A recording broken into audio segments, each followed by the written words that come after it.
in this 6-year way. A video circulating on social media shows an elderly woman confronting a man riding a scooter on footpath in Kozhikode.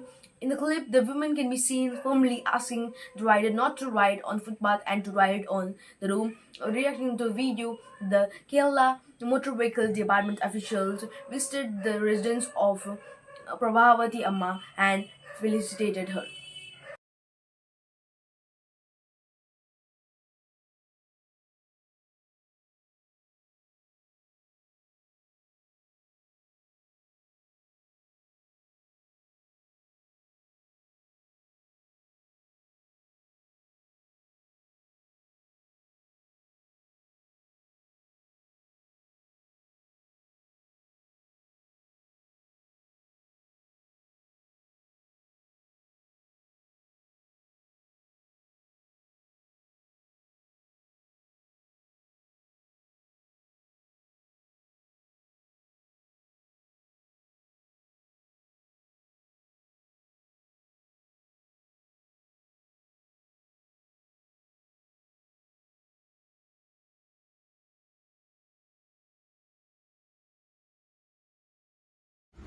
നല്ല പ്രവൃത്തി motor വാഹന വകുപ്പ് കോഴിക്കോട് അങ്ങനെയുള്ള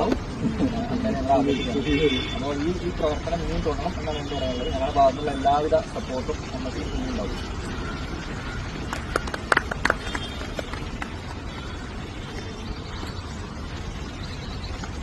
ഞാൻ number ഒന്നും not ചെയ്തില്ല, എനിക്ക് കിട്ടാൻ പറ്റിയിട്ടില്ല. നമ്മുടെ കയ്യിലുള്ള അതേപോലുള്ള ആൾക്കാരുടെ ഫോട്ടോസ് കാര്യങ്ങൾ ഇല്ല, എന്റെ ഫോണ് വളരെ മോശമാണ്. ആ കണ്ട ആളെ ഞങ്ങൾ വിളിച്ചെടുക്കുന്നുണ്ട്. അപ്പോൾ അയാളുടെ ഉള്ള നടപടികൾ ഞങ്ങൾ സ്റ്റാർട്ട് ചെയ്തിട്ടുണ്ടല്ലോ. അയാളെ മനസ്സിലാക്കി അയാളെ തവണ ഞാൻ ഓഫീസിൽ വരും. അപ്പോൾ അയാൾക്ക് അതിനുള്ള നടപടികൾ ഞങ്ങൾ കോടതിയിൽ അല്ല അയാള് വളരെ ഞാൻ പറയാണ്, നമ്മുടെ ഭാഗത്തുള്ള നടപടികൾ എടുത്തോളൂ. അത് എനിക്ക് പ്രശ്നമില്ല, അത് നിങ്ങൾ ചെയ്യേണ്ട ഡ്യൂട്ടിയാണ്. അപ്പൊ ഞാൻ പറയാം, ചിലർ വളരെ ഒരു പയ്യനാണ് എന്നോട് പറഞ്ഞു, മോനെ നായ വിളിച്ചത്. അപ്പൊ പിന്നെ മോനെ 28 വയസ്സായി, അപ്പൊ ചിഹ്നത്തിൽ 20 പറഞ്ഞത്. അപ്പൊ ഞാൻ പറഞ്ഞു എനിക്ക് ചിഹ്നത്തിൽ 80 ആണ്.